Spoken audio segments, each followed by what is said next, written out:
No more testing, no more practice. This is the real deal, and it's make or break here at round one of this year's Formula One World Championship.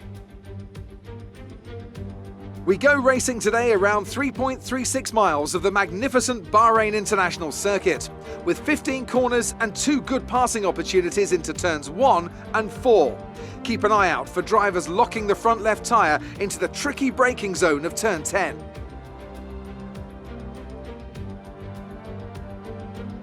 A new season then, a clean slate where anything could happen. Anthony Davidson is with me today as we get another year of Formula One underway. We're into those tense few minutes before the first race then. Everyone's a little bit nervous about reliability. They haven't been running in the hot, turbulent wake of other cars in practice. They've not been pushing at 100% for long durations. Let's hope no one has to deal with any nasty surprises. It's time to see how our drivers are stacking up after yesterday's exciting qualifying session. James lines up on pole position, and it's Valtteri Bottas that completes the front row. Looking down the rest of the grid, we have Perez, Verstappen, Lewis Hamilton and Leclerc, Sainz, Norris, Ricciardo and Pierre Gasly, Raikkonen, Vettel, Fernando Alonso and Giovinazzi, Stroll, Tsunoda, Esteban Ocon and George Russell, Latifi, Giotto, Mick Schumacher and Nikita Mazepin. Which of these talented drivers will come out on top today?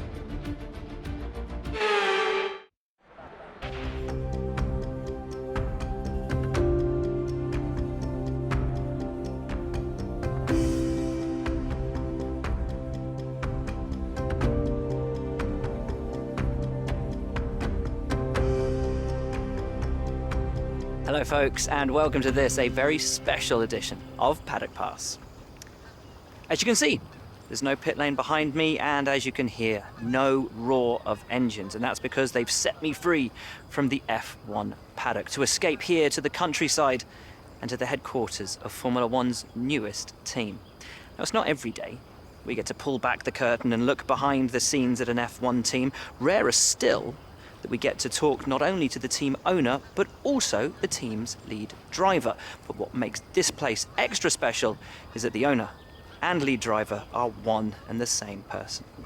Now, it's been an interesting 12 months, and we all know a number of the regulation changes which were due to come into effect this year have been delayed until next. Some, though, are still seeing the light of day, amongst them the all-important budget cap, which gives some of the smaller teams a little further down the order, potentially, the opportunity to compete with the bigger teams. Good for them, but great for us as viewers. But what does our new team owner think about these new rules? Do they see them as a challenge, a hurdle that needs to be overcome? Perhaps they see them as an opportunity to disrupt the status quo, a chance to come out swinging and to carve their name into Formula One history. Well, I had the opportunity to ask them these very questions just earlier today, and here's what they had to say.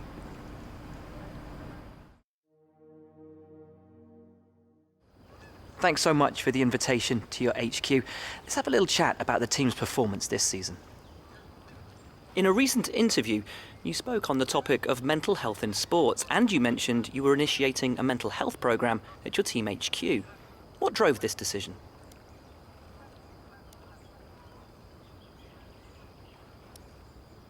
We've heard rumours that your engineers and teammates have had a difference of opinion on where you focus your development efforts.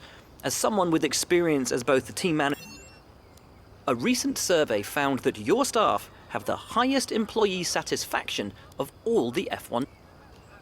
According to your latest quarterly report, your team is very cash rich. Now, as that is said, your facilities here are looking a little dated compared to other teams. Well, thanks a lot for inviting us here. It's been fantastic. Back at your headquarters, and I've got to say, an awful lot's changed since we were last here. Let's dive in with some questions. Upgrades to your facilities seem to have stalled. Your second driver seems to be getting much more comfortable with their car. Have you been focusing on their development? Would it be safe to say that in terms of team orders, your career comes first in your team. You've been struggling to get points this season. What are the key areas of improvement? What are your predictions for your team going into this season? Well, thanks so much as ever for your time. It's hugely appreciated.